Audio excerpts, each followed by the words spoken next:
శ్రీమన్నారాయణ. ఈరోజు మనం తిరుప్పావై దివ్య ప్రబంధంలోని 17వ పాసురంలోకి ప్రవేశిస్తున్నాం. ఈ పాసురం నందగోపుని యొక్క దానవైభవాన్ని వర్ణిస్తుంది.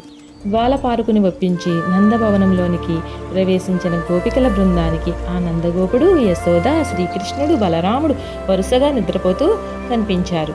వీరందరినీ ఒక్కొక్కలుగా ఈ గోపికలు నిద్రలేవమని అద్భుతంగా ప్రార్థిస్తున్నారు.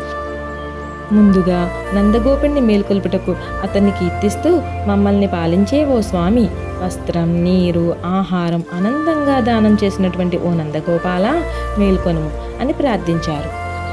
తదుపరి యశోదను కీర్తిస్తూ, ప్రబ్బలి చెట్టు వలె సున్నితమైన తల్లి, యదువంశ మహిళా శిరోమణి, గోపవంశ కులదీపమా, పరమాత్మను ఈ లోకానికి అందించిన యశోదమ్మ లేవమ్మ అని మేల్కొలిపారు. ఆ ప్రక్కనే నిద్రిస్తున్న శ్రీకృష్ణుని వద్దకు వెళ్ళి ఆకాశాన్ని కొలిచి, కష్టపడిన పాదాలు గల స్వామి, ఓ త్రివిక్రముడా అని విశిష్టమైన వామన అవతారాన్ని గుర్తు చేస్తూ ఆ పరమాత్మను నిద్రలేవమని ఆండాల్ విన్నవించారు. శ్రీకృష్ణుడు లేవటం లేదు, అన్నగారు లేవలేదని ఆయన లేవడం లేదని ఆండాల్ భావించి ఆ ప్రక్కనే నిద్రిస్తున్న బలరాముని వద్దకు వెళ్ళి, స్వచ్ఛమైన ఎర్రని బంగారంతో చేసిన కడియాన్ని కాలికి ధరించిన ఓ బలరామ, నీవు అలాగే నీ తమ్ముడు మీరిద్దరూ కూడా మేలుకోవాలి అంటూ గోపిక ఈ పాసురంలో ప్రార్థించారు. బలరాముడు లేచి, మీరు భ్రమించారు, కృష్ణుడు ఇక్కడ లేడు, నీలాదేవి భవనంలో ఉన్నాడు అని రహస్యాన్ని చెప్పాడు.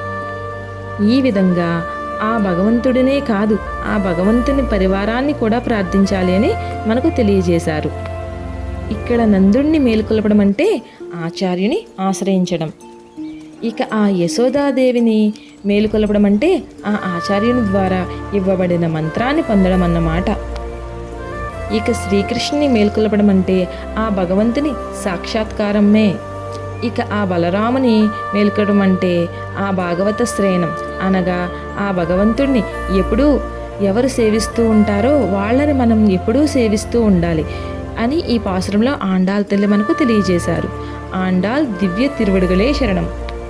ఈ పాసురానికి అనుగుణంగా వామన పాదాలు బలరాముని బంగారు కడియాలతో నరసాపురం శ్రీ ఆదికేశవ ఎంబేరుమన్నారు కోవెలలో ఆండాల్ జడ అలంకరించబడి ఉన్నది.